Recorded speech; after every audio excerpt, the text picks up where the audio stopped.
तुम्ही नीट समजून घ्या मी काय बोलतोय पहिल्यापासून. ते कोणी या महाराष्ट्रात येऊ नये किंवा बाहेरच्या लोकांनी यायलाच नाही पाहिजे आणि इथे काम करायलाच नाही पाहिजे अशी भूमिका मी कधीतरी एकदा तरी मांडली का मला सांगा.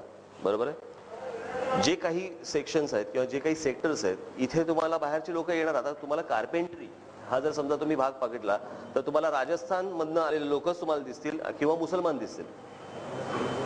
हे ट्रॅडिशनली तेच करत आलेली गोष्ट आहे ते. बरोबर आहे. तसे काही सेक्टरमध्ये काही बाहेरची लोक असतात. हे ज्या प्रमाणात येतात आणि आल्यानंतर राजकीय जी त्यांच्यात एक जागृती करण्याचा जो प्रयत्न होतो किंवा राजकीय त्याला पण त्यांच्याच कोणतरी माणूस मग उभा राहणे आणि त्यालाच त्यांनी मतदान करणे ही प्रोसेस सुरू होते. माझा विरोध त्याला आहे. त्याच्यातनं ह्यांची जी वाढणारी दादागिरी आहे ना त्या दादागिरीला आहे.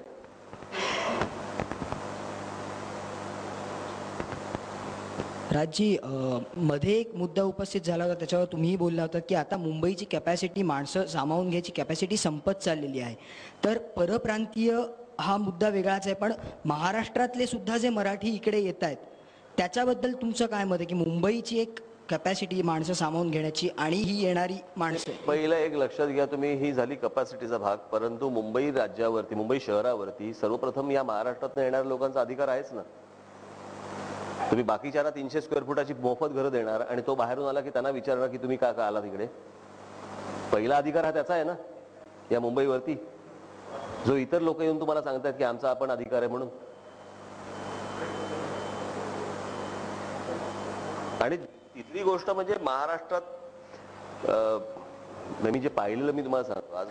आज महाराष्ट्रात स्टाईल पोचली पण त्या स्टाईलने करायचं काय कळलेलं नाहीये. मला असे अनेक तरुण आहेत की जे माझ्या वाक्याची नेहमीची थट्टा होते ना, जीन्स आणि टी शर्ट घातलेला शेतकरी, ट्रॅक्टरवर बसलेला शेतकरी वगैरे वगैरे करतात मुलं काम. आज तिथे स्टाईल पोचली म्हणजे अंगठ्यात अंगठी आली आहे. हे सगळं आलेलं आहे. परंतु त्याचं करायचं काय. ती जी त्यांच्यामध्ये प्रचंड ऊर्जा आहे त्या तरुणांमध्ये आणि त्या तरुणींमध्ये. परंतु त्याचं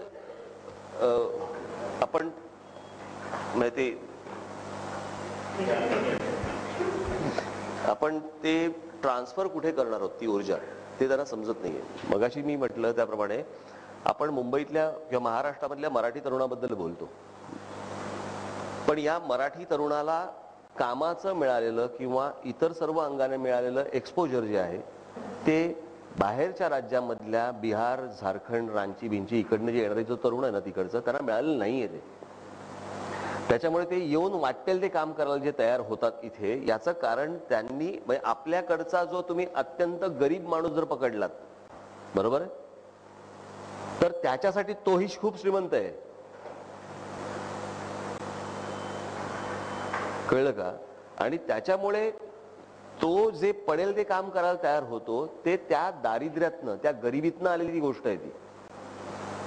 त्याच्यामुळे आपल्याकडे जो बघण्याचा दृष्टिकोन आहे, गरीब बिचारा बघा तो, हे जे आहे ना, तोच बिचारा ज्या वेळेला एकत्र होतो आणि मग त्याच्यानंतर तो एक मतदारसंघ बांधायचा प्रयत्न करतो, मी तिथे हाणतो. माझा राग हा तिकडे आहे. म्हणजे 1.5 दमडीची किंमत नसलेला तो अबू आझमी हा आझमगडवरनं येतो इथे आणि महाराष्ट्रातल्या मुंबई सारख्या महाराष्ट्रातनं 2 मतदारसंघांमधनं निवडून येतो. कोणाच्या जीवावर. ह्याला इथे कोण ओळखतं. इथली लोक कोण त्याला मतदान करतात. म्हणजे कोण करणारे मतदान आहेत हे सगळे उत्तर प्रदेशचे आहेत. म्हणजे इतक्या मोठ्या प्रमाणावरती हे इथे आता आतमध्ये आलेले आहेत आणि राजकीय दृष्ट्या ते इतके ऍक्टिव्ह झालेले आहेत की त्यांच्या एका माणसाला ते 2 मतदारसंघात उभं करतात आणि निवडून आणतात. हा धोका आहे. हा धोका मी सतत सांगतोय. आणि याच्यामुळे जे इथले राजकीय पक्ष आहेत ते या सगळ्या गोष्टींना भाळून त्यांचा जो उमेदवार देण्याचा जो प्रयत्न करतात, याच्यामध्ये तुम्ही तुमचं इथलं मराठी माणसाचं अस्तित्वच तुम्ही निकामी करतात. कारण हा एक वेगळ्या प्रकारचा डाव आहे. म्हणजे मुंबई स्वतंत्र करण्याचा जो डाव आपण म्हणतो सतत, बरोबर आहे. मग सगळेजण समोर म्हणतात कुठे कसलं काय, कोण डाव, कुठे आम्हाला कुठे विरोध हे करायचंय. पण हे जे चाललंय हे कालांतराने जास्ती प्रमाणामध्ये अमराठी नगरसेवक निवडून आणायचे, जास्ती प्रमाणामध्ये अमराठी आमदार निवडून आणायचे, जास्ती प्रमाणामध्ये अमराठी खासदार निवडून आणायचे. आणि ही संख्या एकदा मोठी झाली की मग तुम्हाला विचारायचं तुमचा संबंध काय मुंबईशी. ही जी अख्खी प्रोसेस आहे ही प्रोसेस ते कम्प्लीट करतायत. आणि ज्याच्यासाठी त्यांना कोण हवे आहेत तर त्याच्यासाठी त्यांना बाहेरची माणसं हवी आहेत, म्हणून जी घुसवण्याचे सगळे प्रयत्न सुरू आहेत. आज मुंबईमधल्या अनेक लँड्स इथे तिथले स्थानिक नगरसेवक, तिथले स्थानिक आमदार, तिथले स्थानिक पोलिसांशी आणि तुमच्या वॉर्ड ऑफिसरशी सगळं बांधून, बरोबर आहे, एका रात्रीत साधारणपणे 2 एकराची जागा अख्खी झोपडीने भरून टाकतात. एका रात्रीत लॉऱ्याच्या लॉऱ्या आणतात आणि एका रात्रीत ती अख्खी संपूर्ण जमीन झोपड्याने भरून टाकतात. का? कारण ही जमीन आता झोपड्याने भरून टाकली की पहिली केस सुरू होते, केस झाली कोर्टामध्ये आणि त्याच्यानंतर कालांतराने ह्या लोकांना तिथेच रिहॅब करून नवीन घरं दिली जातात आणि ते तुम्ही मतदार वाढवतात. ही जी चाल चालू आहे ना त्यांची, ह्या चालीचा धोका मी सतत सांगतोय की हे अशा प्रकारे आतमध्ये घुसतायत. पण असं असेल तर झोपडपट्ट्यांची जी कालमर्यादा वाढवण्याचा जो मुद्दा आहे त्याला तुमचं समर्थन असतं? माझं असं म्हणणे समर्थनचा विषयच येत नाही. हे जे चालू आहे ना 95 का 2000, हे सगळं झूट आहे. हे सगळं झूट आहे. या सगळ्या गोष्टीला काही अर्थ नाहीये. 2012 चालू आहे ना आता 2012 साली आत्ता आलेल्या गेल्या आता किती दिवस झाले, आता आज 23 तारीख, बरोबर आहे, 23 दिवस झालेत. या 23 दिवसामध्ये बांधलेल्या मुंबईमध्ये आलेल्या झोपडपट्टीतल्या माणसाला देखील मतदानाचा अधिकार देण्यात आलेला आहे. त्याच्याकडे रेशन कार्ड आहे, त्याच्याकडे बाकीची कार्ड, सगळ्या कार्ड आहेत त्याच्याकडे. आपण कुठच्या 95 आणि 2000च्या गोष्टी बोलतोय. आता जे राहणारे झोपडपट्ट्यांमध्ये लोक आहेत त्यांना मतदानाचा अधिकार जर समजा तुम्ही देणार असाल, मी परवा दिवशी बोललो नाही का, फुटपाथवरती झोपलेले लोक 3दा येऊन तपासणार तो तिथे झोपलाय की नाही. बरं, तपासत कोणीच नाही आणि त्याला तुमची कुठचे ते कार्ड आता नवीन आले, आधार कार्ड, म्हणजे ज्याचा कसलाही बेस नाही त्याला पोस्टाने तिथे येतं कार्ड.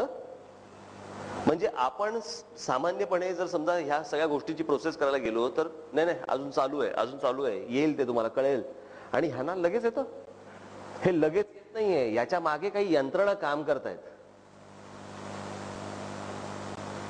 ज्या अत्यंत अदृश्यावस्थेमध्ये आहेत, ज्या आपल्याला आता दिसत नाहीयेत, परंतु याच्यासाठी अनेक संघटना काम करतायत की त्याला मतदानाचा अधिकार मिळावा. त्याला मतदानाचा अधिकार मिळाला की त्याला आपोआप इकडे घर मिळेल, घर मिळालं की तो इथला मतदार झाला. अमराठी लोकांची राजकारणामधली संख्या वाढवण्याच्या दृष्टिकोनातनं ही सगळी पावलं उचलली जातात. मी जे बोलतोय हे जर भविष्यात खोटं ठरलं, मी राजकारण सोडून देईन. उत्तर भारतीय हा मुद्दा प्रामुख्याने येतो, पण बऱ्याचदा असं बघायला गेलं तर गुजरात, तुम्ही ज्या राज्याबद्दल इतके बोलत असता, तर तिकडची बरीच कम्युनिटी इकडे आहे आणि ठाणे, डोंबिवली वगैरे या सगळ्या याच्यात त्यांचा म्हणजे एक जैन लॉबी सुद्धा तयार झाली, ती बिल्डरनी केलेली आहे. त्यांनी जर समजा राजकारणामध्ये अशा प्रकारची दादागिरी सुरू केली तर मी त्यांच्या विरोधात पण जाईन.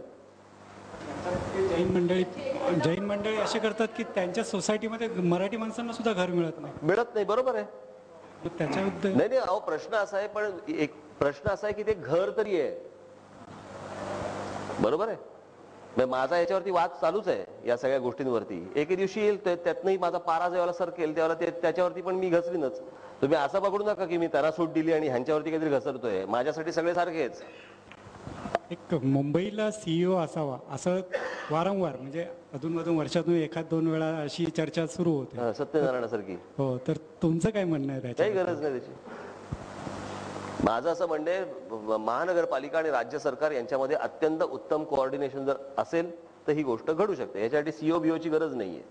कधी महापालिका असाव्यात असंही चर्चा होत असते. काय कशाचं? 2 महापालिका. काही गरज नाही, काही गरज नाही. आणि दुसरी गोष्ट, सॉरी, परप्रांतीयांनी मुंबईत यायला किंवा याला काय आपला तुमचा आक्षेप नाहीये, पण त्यांनी इथं नाही, आक्षेप आहे. नाही आक्षेप नाहीये. यावं, काम करावं किंवा कामासाठी राजकीय करण्याला विरोध आहे थोडक्यात. असं आपण म्हणालत ना. हो, राजकीय करण्याला माझा पूर्ण विरोध आहे. मला तेच म्हणायचं आहे की फक्त राजकारण करायला तुमचा त्यांचा विरोध आहे. राजकारण करायला विरोध आहे आणि आज मराठी मुलं देखील मोठ्या प्रमाणावरती कामं करतायत. त्यांना जर समजा तुम्ही अंधारात ठेवून जर त्यांना कामं देणार असाल तर त्याला माझा पूर्णपणे विरोध आहे. व तो जर उत्तर भारतीय किंवा परप्रांतीय शिवसेनेचा किंवा मनसेचा मतदार झाला तर आपण विरोध करणार का त्याला? मराठी माणसाला मतदान करायचं त्यांनी. नाही, म्हणूनच म्हणलं की तो तुमचा मतदार प्रश्न मराठी माणसाला मतदान करायचं त्यांनी. माझं सांगणंच ते आहे.